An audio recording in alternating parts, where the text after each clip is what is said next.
Hi everyone, this is Robert. Welcome to The Well-Told Tale. Every week we bring you the finest science fiction and fantasy stories ever written.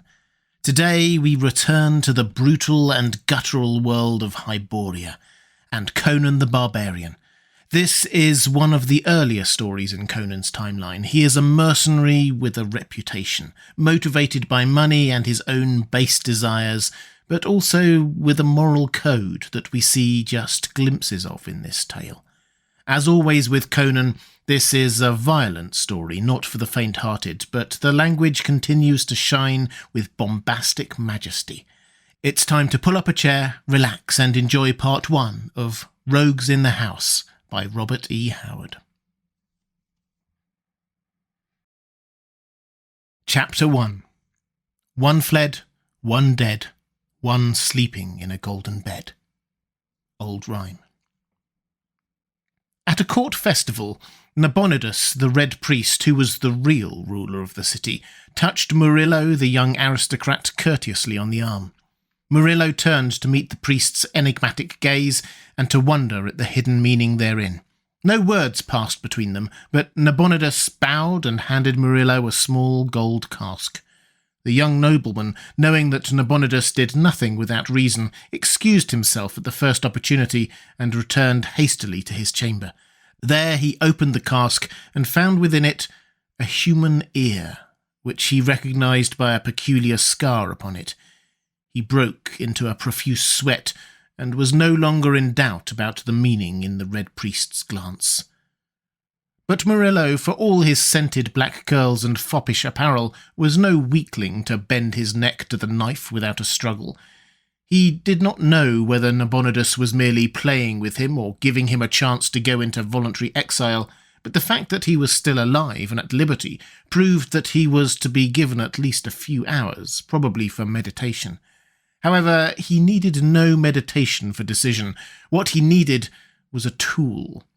And fate furnished that tool, working among the dives and brothels of the squalid quarters, even while the young nobleman shivered and pondered in the part of the city occupied by the purple-towered marble and ivory palaces of the aristocracy.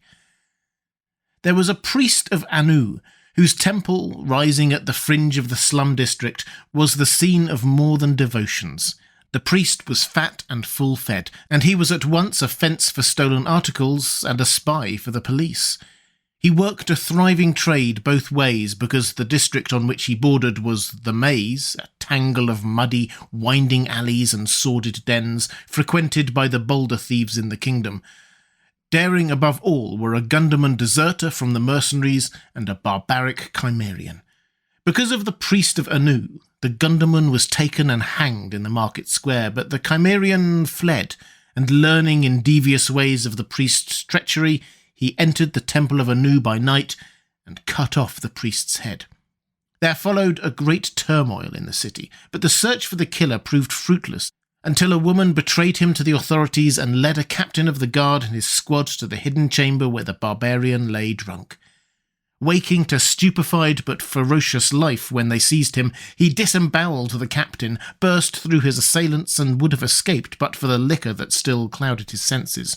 Bewildered and half-blinded, he missed the open door in his headlong flight and dashed his head against the stone wall so terrifically that he knocked himself senseless. When he came to, he was in the strongest dungeon in the city, shackled to the wall with chains not even his barbaric thews could break. To this cell came Murillo, masked and wrapped in a wide black cloak. The Chimerians surveyed him with interest, thinking him the executioner sent to dispatch him. Murillo set him at rights and regarded him with no less interest. Even in the dim light of the dungeon, with his limbs loaded with chains, the primitive power of the man was evident. His mighty body and thick-muscled limbs combined the strength of a grizzly with the quickness of a panther. Under his tangled black mane, his blue eyes blazed with unquenchable savagery. "Would you like to live?" asked Murillo. The barbarian grunted, new interest glinting in his eyes. "If I arrange for your escape, will you do a favour for me?" the aristocrat asked. The Chimerian did not speak, but the intentness of his gaze answered for him. I want you to kill a man for me." "Who?" Murillo's voice sank to a whisper. "Nabonidus, the king's priest." The Chimerian showed no sign of surprise or perturbation. He had none of the fear or reverence for authority that civilization instills in men. King or beggar, it was all one to him. Nor did he ask why Murillo had come to him when the quarters were full of cutthroats outside prisons. "When am I to escape?" he demanded. "Within the hour. There is but one guard in this part of the dungeon at night. He can be bribed. He has been bribed. See, here are the keys to your chains. I'll remove them, and after I have been gone an hour, the guard, Athicus, will unlock the door to your cell. You will bind him with strips torn from your tunic, so when he is found, the authorities will think you are rescued from the outside, and will not suspect him. Go at once to the house of the Red Priest, and kill him. Then go to the rat's den, where a man will meet you and give you a pouch of gold and a horse. With those you can escape from the city and flee the country." "Take off these cursed chains now," demanded the Chimerian, "and have the guard bring me food. By Crom, I have lived on mouldy bread and water for a whole day, and I'm nigh on to famishing." "It shall be done, but remember, you are not to escape until I have had time to reach my home." Freed of his chains, the barbarian stood up and stretched his heavy arms, enormous in the gloom of the dungeon. Murillo again felt that if any man in the world could accomplish the task he had set, this Chimerian could. With a few repeated instructions, he left the prison, first directing Athicus to take a platter of beef and ale in to the prisoner. He knew that he could trust the guard, not only because of the money he had paid, but also because of certain information he possessed regarding the man. When he returned to his chamber, Murillo was in full control of his fears. Nabonidus would strike through the king, of that he was certain, and since the royal guardsmen were not knocking at his door, it was certain that the priest had said nothing to the king, so far. Tomorrow he would speak, beyond a doubt, if he lived to see tomorrow. Murillo believed the Chimerian would keep faith with him. Whether the man would be able to carry out his purpose remained to be seen. Men had attempted to assassinate the Red Priest before, and they had died in hideous and nameless ways. But they had been products of the cities of men, lacking the wolfish instincts of the barbarian. The instant that Murillo, turning the gold cask with its severed ear in his hands, had learned through his secret channels that the Chimerian had been captured, he had seen a solution of his problem. In his chamber again, he drank a toast to the man, whose name was Conan, and to his success that night. And while he was drinking, one of his spies brought him the news that Athicus had been arrested and thrown into prison. The Chimerian had not escaped. Murillo felt his blood turn to ice again. He could see in this twist of fate only the sinister hand of Nabonidus, and an eerie obsession began to grow in him that the Red Priest was more than human, a sorcerer who read the minds of his victims and pulled strings on which they danced like puppets. With despair came desperation. Girding a sword beneath his black cloak, he left his house by a hidden way and hurried through the deserted streets. It was just at midnight when he came to the house of Nabonidus, looming blackly among the walled gardens that separated it from the surrounding estates. The wall was high, but not impossible to negotiate. Nabonidus did not put his trust in mere barriers of stone. It was what was inside the wall that was to be feared. What these things were, Murillo did not know precisely. He knew there was at least a huge savage dog that roamed the gardens, and had on occasion torn an intruder into pieces as a hound rends a rabbit. What else there might be, he did not care to conjecture.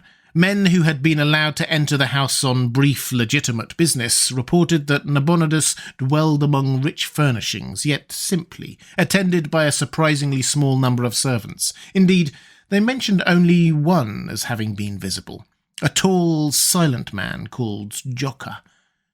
Someone else, presumably a slave, had been heard moving about in the recesses of the house, but this person no one had ever seen.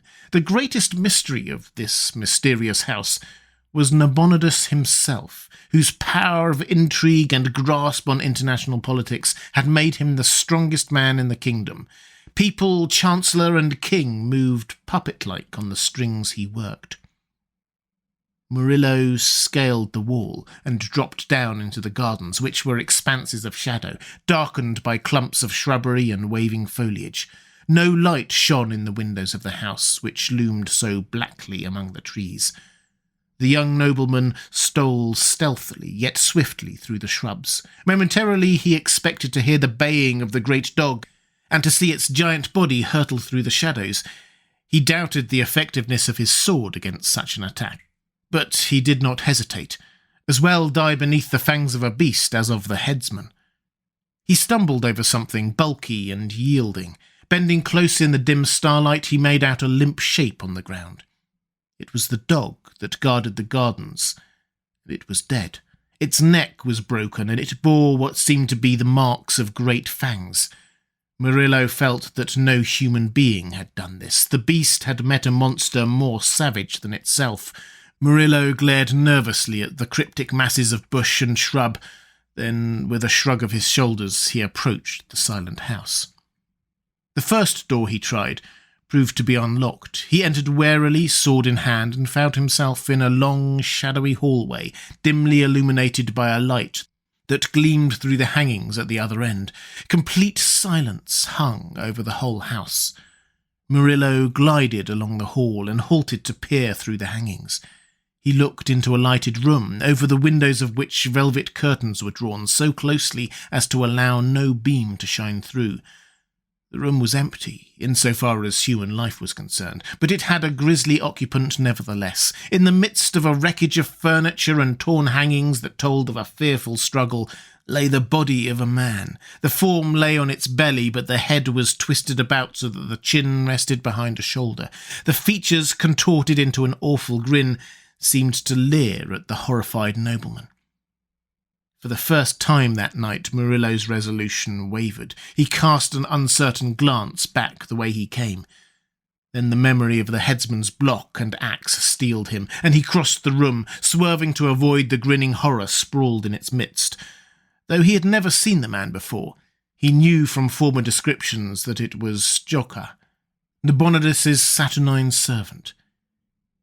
He peered through a curtained door into a broad circular chamber, banded by a gallery halfway between the polished floor and the lofty ceiling.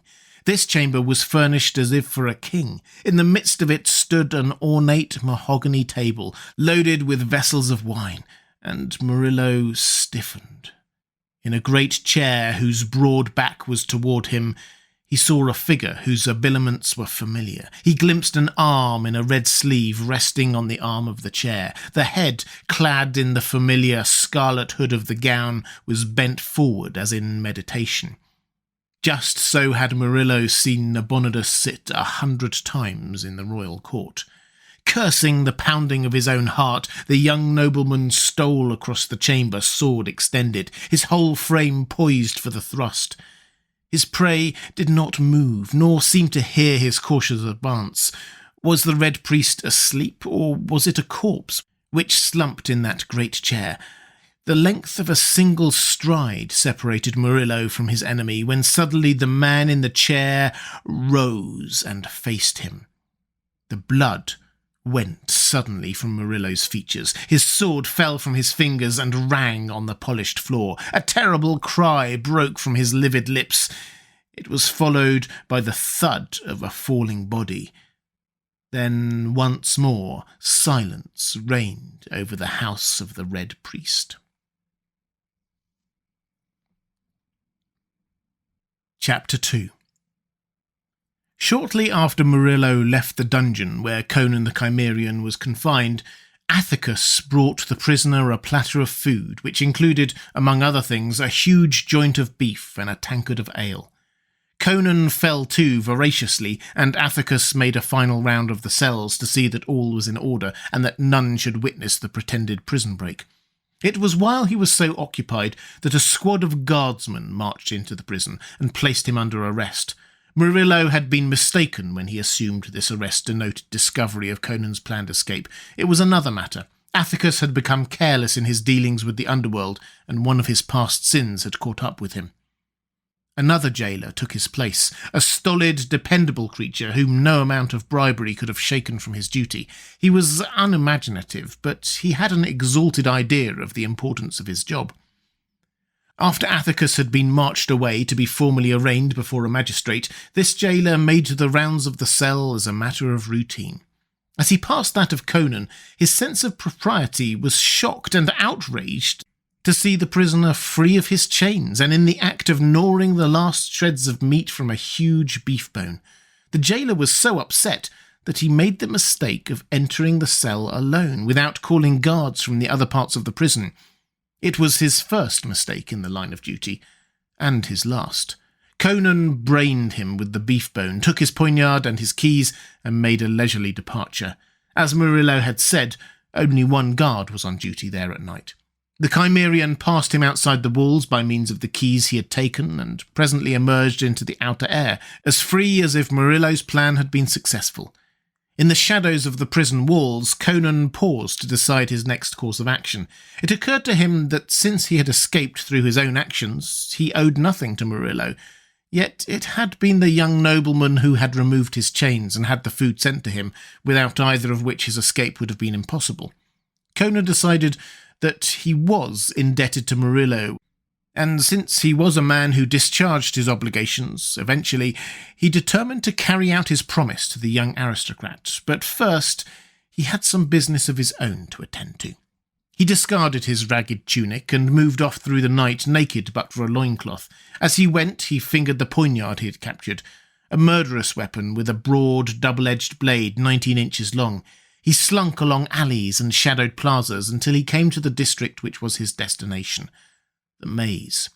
Along its labyrinthian ways he went with the certainty of familiarity. It was indeed a maze of black alleys and enclosed courts and devious ways, of furtive sounds and stenches. There was no paving on the streets. Mud and filth mingled in an unsavoury mess. Sewers were unknown. Refuse was dumped into the alleys to form reeking heaps and puddles. Unless a man walked with care, he was likely to lose his footing and plunge waist-deep into nauseous pools. Nor was it uncommon to stumble over a corpse lying with its throat cut or its head knocked in the mud. Honest folk shunned the maze with good reason. Conan reached his destination without being seen, just as one he wished fervently to meet was leaving it.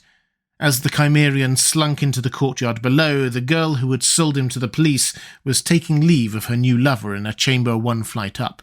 This young thug, her door closed behind him, groped his way down a creaking flight of stairs, intent on his own meditations, which, like those of most of the denizens of the maze, had to do with the unlawful acquirement of property. Partway down the stairs, he halted suddenly, his hair standing up. A vague bulk crouched in the darkness before him. A pair of eyes blazed like the eyes of a hunting beast.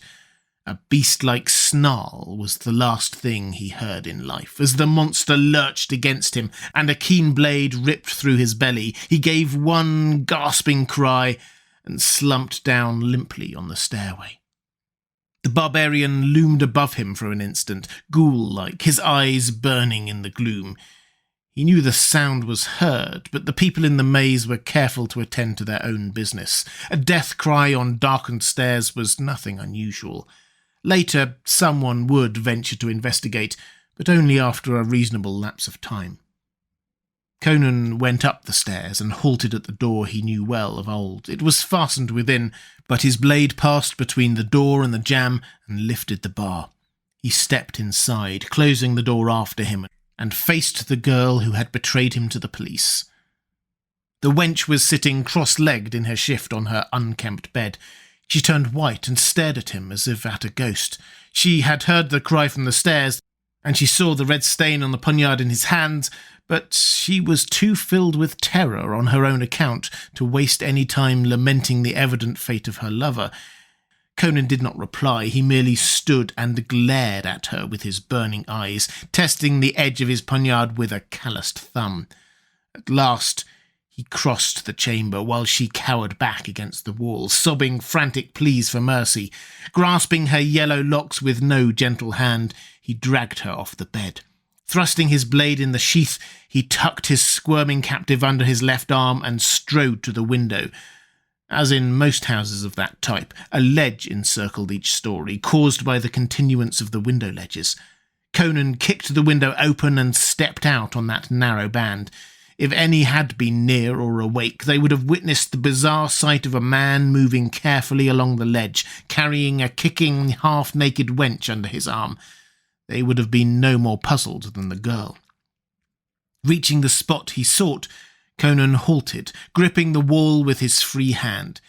Inside the building rose a sudden clamour, showing that the body had at last been discovered. His captive whimpered and twisted, renewing her importunities. Conan glanced down into the muck and slime of the alleys below. He listened briefly to the clamour inside and the pleas of the wench. Then he dropped her with great accuracy into a cesspool. He enjoyed her kickings and flounderings and the concentrated venom of her profanity for a few seconds, and even allowed himself a low rumble of laughter. Then he lifted his head, listened to the growing tumult within the building, and decided it was time for him to kill Nabonidus.